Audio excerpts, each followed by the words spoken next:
परम शांति। पुनर्जन्म मुश्किल क्यों है? आजकल सूक्ष्म जगत में बेहिसाब आत्माएं पुनर्जन्म लेना चाहती हैं, क्योंकि आज देख रहे हो ना कि धरती पर 800 करोड़ मनुष्य आत्मा है। आज से थोड़े समय पहले ही है, समझो कि 300 साल पहले ही धरती पर 75 करोड़ माना 75 करोड़ आत्मा ही मनुष्य आत्मा ही थी। तो मैंने कहीं बोला हुआ है कि जन्म लेने वाली आत्माएं बहुत है धरती पर, भटक रही हैं, कभी इधर मिले। तो जैसे क्रिश्चियन धर्म वाली आत्मा भी हिंदू के घर आ जाती हैं और हिंदू वाली आत्माएं क्रिश्चियन के घर चली जाती है। मुसलमान वाली आत्माएं भी हिंदुओं के घर आ जाती हैं। और ऐसे मतलब सभी अनेक धर्म मठ संप्रदाय में आपस में कोई कर्म बंधन से वहां जाती हैं, या कोई इच्छा से जाती हैं, या कोई धर्म प्लानिंग के हिसाब से जाती है। अपना धर्म का फैलाव करने के लिए सूक्ष्म जगत वाले कोई प्रायोजित से कई इधर उधर दूसरे धर्मों में कन्वर्जन करने के लिए आत्माओं को प्रवेश करा के कराती हैं। मगर आज का पुनर्जन्म लेना मतलब आत्माओं को पुनर्जन्म मिलना बहुत ही मुश्किल है। कर्म बंधन से जहां भी पुनर्जन्म लेना होता है कि जो कि जिस घर में उसका कर्म बंधन है वहां उसी घर में जन्म लेना चाहती हैं आत्माएं मरने के बाद। मगर वहां तो दूसरे धर्म की आत्माएं उस घर में भरी पड़ी हैं, और तो उसमें वहां उसको कर्म बंधन है तो भी उसका कर्म बंधन के कारण भी उसको वहां जगह नहीं मिलेगी। दूसरी आत्माएं भरी पड़ी घर में, समझो कि कोई क्रिश्चियन धर्म की आत्मा है, मगर वहां हिंदू धर्म की आत्मा भी वहां भरी पड़ी है। तो वो कोई हिंदू का वहां क्रिश्चियन के घर जन्म लेना चाहती हैं आत्माएं। जैसे आज हरे कृष्ण में आप देखते हो ना, हरे कृष्ण में क्यों वापस सारे गोरे लोग यूरोप, अमेरिका में, रशिया में सब हरे कृष्ण में कन्वर्ट होकर आ रहे हैं, क्योंकि वो ओरिजिनल आत्माएं जो कृष्ण को मानने वाली आत्माएं थी वहां जाकर उसने वहां जन्म लिया है। तो वापस जब उसको ज्ञान इमर्ज हो जाएगा कि हरे कृष्ण का जैसे भी वो फोटो देखेगा, कृष्ण का फोटो देखेगा, नाम सुनेगा, तो उसके प्रति आकर्षण हो जाएगा और वो तुरंत ही वो धर्म में हरे कृष्ण के पास चली जाएगी। जो आत्मा जिस धर्म में वास्तव में से जहां से आई है वो आत्मा उस धर्म में कन्वर्ट हो जाएगी। तो कहने का मतलब है कि आज 800 करोड़ मनुष्य आत्माएं आज तक कभी भी ब्रह्मांड के पहले परार्ध में भी जितने भी कलह युग हुए हैं उसमें भी 250 करोड़ से कभी भी आत्माएं मनुष्य अवतार में ज्यादा नहीं होती। तो इस सूक्ष्म जगत में मनुष्य रूप को धारण करना, मनुष्य जन्म को धारण करना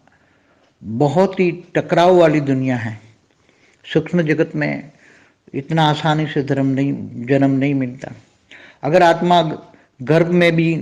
जैसे एक लॉ होता है गर्भ में आत्मा प्रवेश करने का अलग अलग टाइम होता है, तो गर्भ में ज्यादातर आत्मा 60 दिन से लेकर 90 दिन तक आत्माएं गर्भ में प्रवेश कर जाती हैं। मगर गर्भ में प्रवेश करने के बाद भी आत्माएं उसको रेज मारकर उसी आत्माओं को, उसका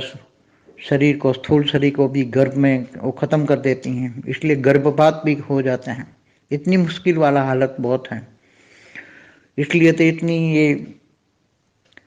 गर्भपात भी बहुत हो रहे हैं, हॉस्पिटलें भरी पड़ी हैं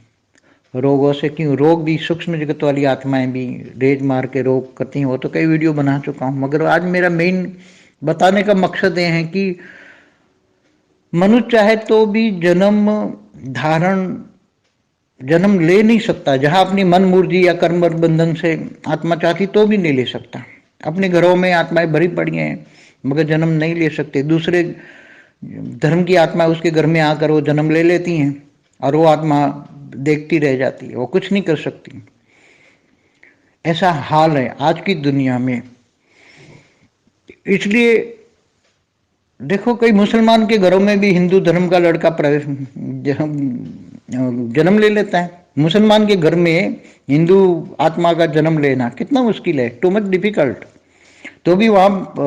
आत्मा जन्म ले लेती है, क्योंकि अति सूक्ष्म में निराकारी स्टेज में वो आत्मा जब गर्भ में प्रवेश करने का टाइम होता है तो दूसरी आत्मा है उसके मुसलमान धर्म की आत्मा है चारों ओर होती है कि मैं गर्भ में प्रवेश करूं, मैं गर्भ में प्रवेश करूं, मगर वो आकारी रूप में तो वो प्रवेश कर जाती है, मगर उसके आकार के अंदर एक निराकारी आत्मा उसके गर्भ में प्रवेश कर जाती है। हिंदुओं को निराकारी ज्ञान होता है क्योंकि हिंदू की आत्माओं को परब्रह्म परमेश्वर निराकारी आत्माओं का ज्ञान होता है, इसलिए निराकार एक बिंदु बनकर वो उसके गर्भ में घुस जाती हैं तो वो आकारी आत्माएं उस निराकारी आत्माओं को देख नहीं पाती, इसलिए वो मुसलमान के गर्भ में जाकर भी निराकारी बनकर आत्माएं, हिंदू वाली आत्मा भी वहां प्रवेश करके गर्भ में प्रवेश करके जन्म ले लेती हैं। इसलिए बहुत सूक्ष्म जगत जो है बहुत इतना वैरायटियों से आत्माओं से भरा पड़ा है, इतनी वैरायटी आत्माओं से भरा पड़ा है कि आप वहाँ का जो सूक्ष्म जगत का लॉ तो बहुत बना हुआ है, जैसे मनुष्य आत्माओं का लॉ होता है, हर कोई जैसे देश होता है, हर कोई देश में कोई डेमोक्रेसी है, कोई कम्युनिस्ट है, तो अलग अलग लॉ होते हैं। ऐसी तरह सूक्ष्म जगत में भी अलग अलग धर्म की आत्माओं के लिए अलग अलग लॉ सूक्ष्म जगत में बने होते हैं। जब सूक्ष्म जगत में जन्म लेने के का, क्योंकि क्रिश्चियन मुसलमान तो वहाँ पुनर्जन्म में मानते नहीं है, फिर भी क्रिश्चियन मुसलमानों के घर में जन्म हो रहा है तो कहाँ से आत्मा आ रही है? जब क्रिश्चियन मुसलमान कह रहे हैं कि जो आत्मा मर गई वो कब्र में दाखिल हो गई, कब्र में बैठी हैं, कब्रिस्तान में सभी आत्माएं जो मरने वाली आत्माएं सब कब्रिस्तान में बैठी हुई है, इसलिए हर साल वो कब्रिस्तान में जाकर वो अपनी अपनी पितरुओं को या माँ बाप को या दादा दादी को याद करके उनको वहाँ कब्रिस्तान में उसको विधि करते हैं, चाहे क्रिश्चियन हो मुसलमान, क्योंकि वो रिबॉर्न में नहीं मानते। तो उसके घर आत्मा, क्रिश्चियन मुसलमान के घर जो आत्मा जन्म ले रही है, पुनर्जन्म में नहीं आती, तो आत्मा वो जन्म कौन ले रहा है, कहाँ से आ रही है आत्माएं? तो ऊपर से सूक्ष्म जगत से भी आती हैं, मगर अब लॉ सारा ब्रेक हो गया है, चाहे धर्म का लॉ हो या सूक्ष्म जगत का लॉ हो, हर कोई आत्मा, जहाँ आत्माओं का पावर, सूक्ष्म जगत में भी एक आत्माओं का पावर होता है, जैसे धरती पर मनी और मसल पावर होता है ना धरती पर, ऐसी तरह सूक्ष्म जगत में एक ग्रुप होता है, बहुत बड़ा ग्रुप होता है, समझे 1,00,000 आत्माओं का ग्रुप है, और वो क्या चाहती है कि इसी घर में उसको जन्म लेना है, तो वो सारी आत्माएं वहाँ आ जाती है और उसको एक्चुअली कर्म के हिसाब किताब से उसको जो जन्म लेना है वो लेने नहीं देगी उसको, मगर उसको भगा देगी और वो अपने हिसाब से उसी आत्माओं को वहाँ घर में प्रवेश कराकर वो उसको जन्म धारण करेगी और वो रहेगी आत्मा। तो मगर फिर भी आज देखो सभी चाहती है आत्मा कि हम जन्म धारण करें, मगर सूक्ष्म जगत में कुछ काफ़ी आत्माएं हैं जो जन्म मरण के चक्र से भी बाहर निकलना चाहते हैं, जिनको ज्ञान होता है कि सूक्ष्म जगत में ऊपर में लोकों में जाने का ज्ञान है,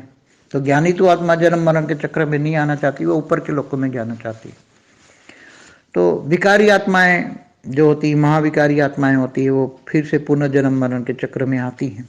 क्योंकि आत्मा विकारों के कारण विवश हो जाती हैं, विषय विकार में आत्मा विवश हो जाती हैं, इसलिए जन्म मरण के चक्र में आने के लिए चक्कर लगाती हैं, कहीं मुझे कहीं जगह मिले जन्म लेने का, पुनर्जन्म लेने का कई जगह मिले, मगर इतनी आसान नहीं है, बहुत घूमती फिरती रहती है आत्माएं, बहुत ही विवश है।